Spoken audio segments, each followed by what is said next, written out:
These were the real-life Powerpuff Girls, and their story is truly terrifying. In 1958, deep in the Nevada desert, the US government launched a secret project called Operation Blossom. It was led by a strange scientist named Dr. Clyde People. The goal? To create living weapons by rewriting human DNA. After years of failed trials, Dr. People succeeded, creating 3 genetically modified girls: Emily, who had super strength; Rose, who could control machines with her mind; and June, whose mind control was so powerful that even the other scientists were afraid of her. To keep the girls from using their powers, they were fitted with metal collars that could shut their abilities down instantly. But things soon got darker. They were tested endlessly, kept in isolation, and treated like weapons, not children. One night during an experiment, June secretly used her mind control on Dr. People. Without realizing it, he placed the remote for the collars under the table and walked away. That night, the girls found it. They freed themselves. Then all hell broke loose. Emily shattered the walls. Rose shut down the alarms and sealed the exits. And June froze every guard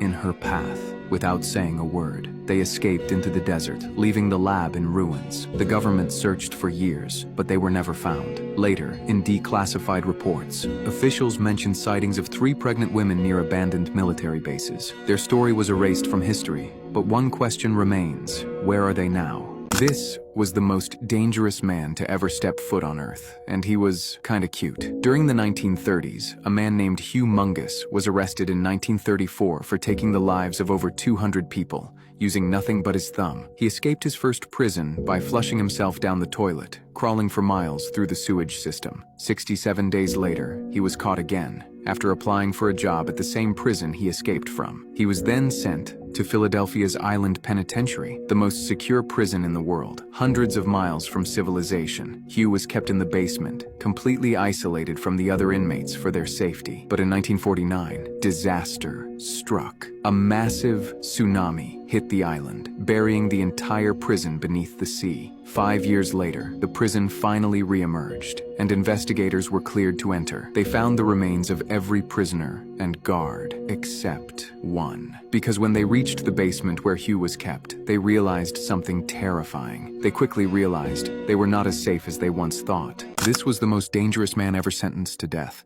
And he had charming eyes. In 1956, a greeting card salesman named Arnold Grips was arrested in Pennsylvania after authorities connected him to a strange series of deaths across several states. The victims had no visible injuries, no stab wounds, no gunshots. However, autopsies revealed severe internal damage, crushed ribs, collapsed lungs. Arnold was known for his warm personality. He greeted strangers with firm hugs and wide smiles. People trusted him. That was the problem. Investigators later confirmed he had hugged over 290 people to their graves. Doctors who examined him discovered his muscle density was unusually high, likely from years of heavy labor. Therefore, what seemed like a friendly embrace became something deadly. When questioned, Arnold calmly said, "I only wanted them to feel welcome." He was sent to Milford Correctional Facility, where guards were strictly ordered to avoid physical contact. However, during a routine transfer, one officer casually patted him on the back. Arnold responded with a hug. The officer died 18 minutes later. Arnold was quickly transferred to Coldbrook Island Penitentiary, a maximum security prison with a strict no-contact policy. In 1962, a structural fire broke out inside the facility. Smoke spread rapidly through the lower wings, and dozens of inmates were found dead from inhalation. When investigators checked Arnold's block, they found something different. 3 guards were lying outside his cell, only crushed rib cages. Arnold's body was never officially recovered. However, weeks later, a small-town church in Ohio hired a new greeter. Witnesses said he gave the warmest hugs.